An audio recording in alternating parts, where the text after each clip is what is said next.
Good song. Thank you very much. Thank you, Katrina and Chris, for letting me come and give my talk about karma. I'm really happy to be here tonight to give my story. It's a bit like an action movie, but it is a true story. And it happened to me when I was 19 years old, living in Victoria, British Columbia, Canada. That's Canada's other ocean playground, just in case you've never been there. It's a beautiful city. And at the time I was very fortunate, and I lived in a flat of a character home by Craigdarroch Castle. And Victoria is a beautiful, beautiful city. That was back in the day when you could actually afford rent.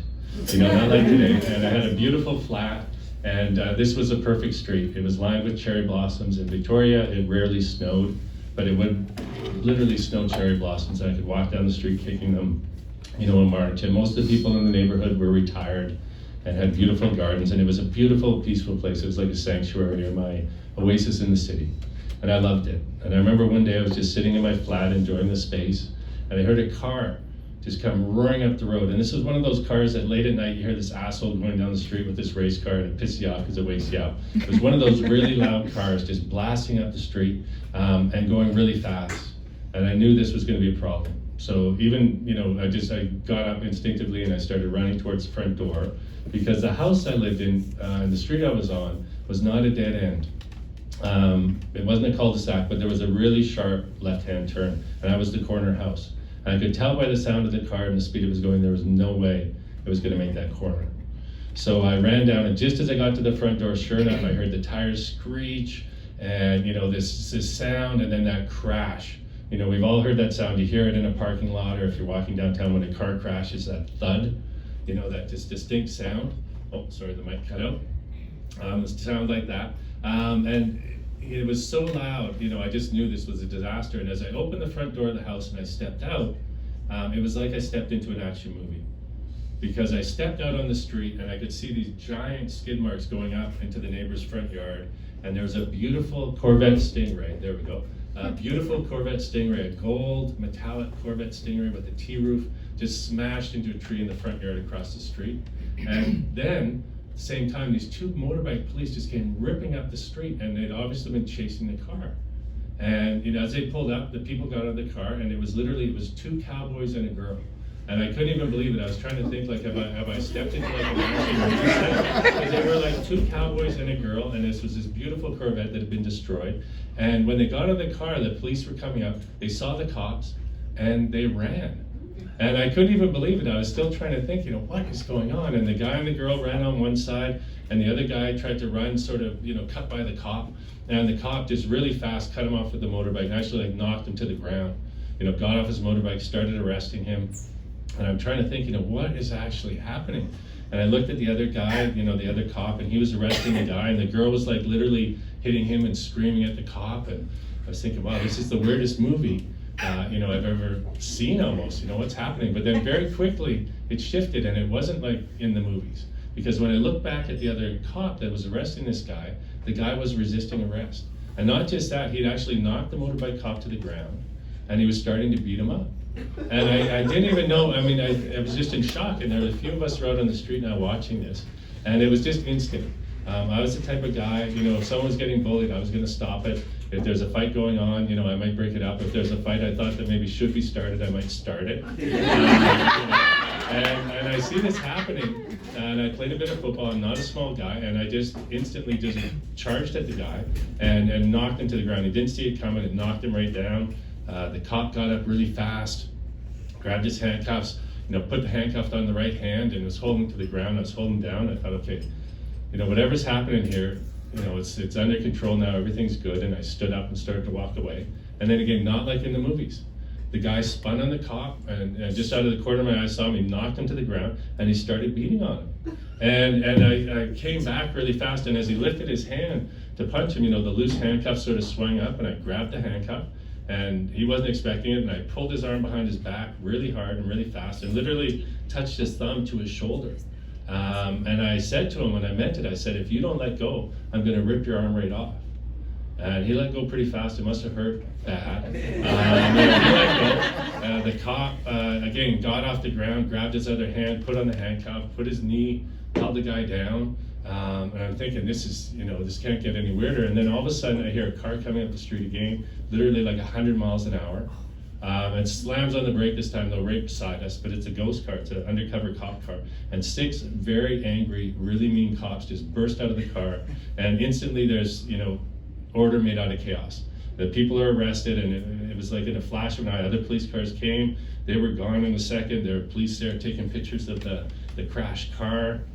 I had to tell my story, what happened. I found out that the police officer's name was Constable John French. And a couple months later, I had to go to court. I put on my best suit. It was actually my only suit. Went down to court, told my story, and I got to talk to the cops a little bit. And I found out that they called Constable John French Frenchie. That was his sort of nickname, and they were very thankful that I'd helped them. So much so that they recommended I got accommodations from the police force, and I did. I got official accommodations from the Victoria City Police, the chief of police, and that was a really cool sort of thing to happen. And when that happened, of course, I bragged to all my friends, and I felt like a bit of a hero. We all felt, we were pretty good about ourselves. We felt pretty good and pretty just, pretty good guys doing our thing. But the truth was more like we were really the Trailer Park Boys more than the Justice League. This was Victoria, BC. We smoked pot. I know out here you got hash back then. We had, the good pot, and we smoked it. I turned 19, so I could buy beer now. I didn't have to get someone else to get it for me. So my friends most of them were a bit younger. We partied. We had a lot of fun, and Victoria was a beautiful place for that, because it had a lot of beaches, and you could go out and have campfires and do all sorts of stuff. And that was actually one of my funnest summers, because a friend of mine had gone away and he'd left a van. He'd let me keep his van while he was gone. It was just a plain cargo van, really basic. Didn't even have seats in the back, just a plywood, back floor. And we would pile into that. We'd go to beach parties, meet up with my buddies. We had literally the best summer ever. It was a great summer. And I remember one night we were out, and I was careful. I would not, necessarily smoke or drink too much if I was driving. But I'd had a couple beer, and I was certainly enjoying the hot box effect of the van. That was another good thing that it was for. And we were out driving, and then my friend Rob, and Rob always got shotgun. You didn't get a call shotgun. If he was there, Rob, was a co-pilot, and he was a funny guy. He was a great guy. Had all sorts of fun, and there might have been 6 people in the back. And I remember one night we were out, it was Friday night, pretty late, and Rob said, "Oh, let's pull a Mainer." And if you're not familiar with that might be a West Coast thing. It basically means we're going to drive up the main street of the city, and just see what's going on. We're going to pull a Mainer, So Rob's like, "Let's pull a Mainer."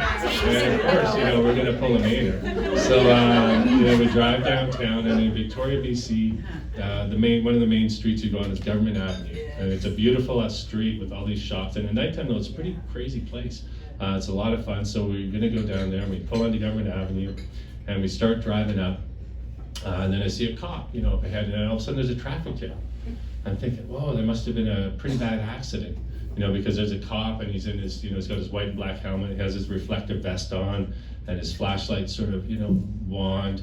And I remember joking with Rob, I said, "Oh, it looks like a fucking stormtrooper." And Rob's like, "Yeah, it looks like a stormtrooper." And we're driving, but it's really slow, and we're going along.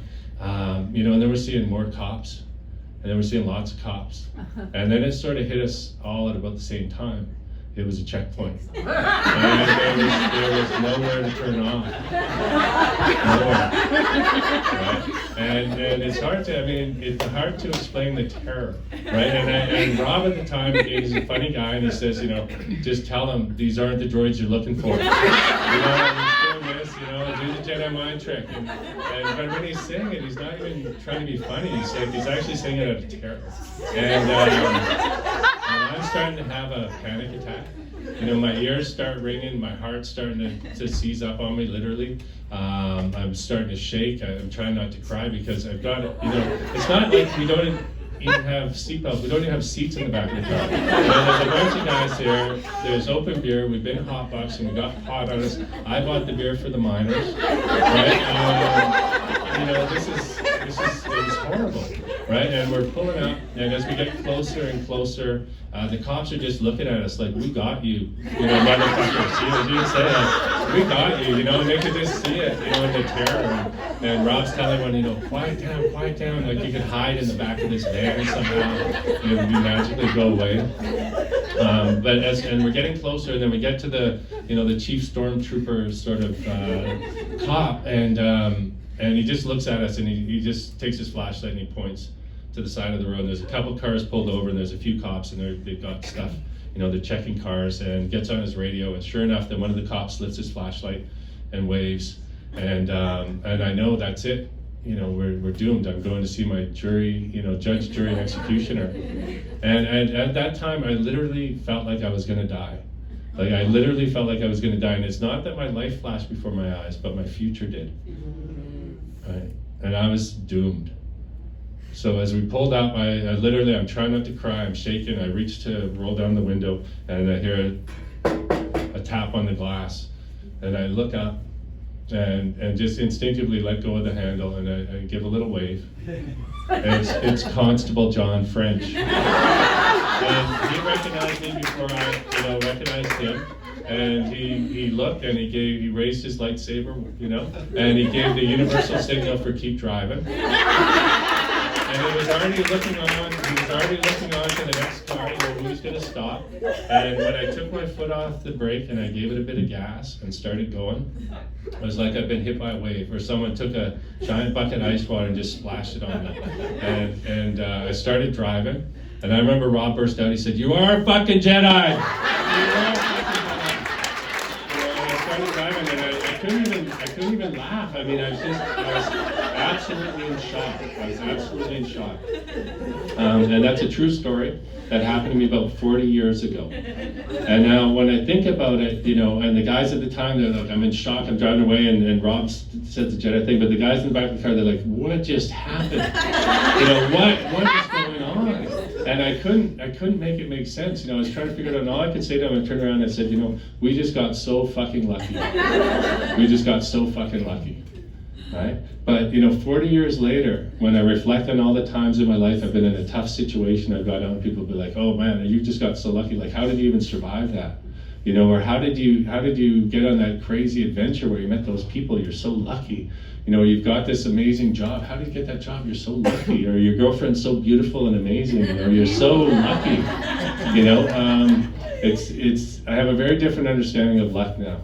So when I think about, possibilities and probabilities or improbabilities or impossibilities, or, what are the odds that a situation is going to end up like that? I have a very different understanding of it now. And if those guys asked me again, they said, what the fuck just happened?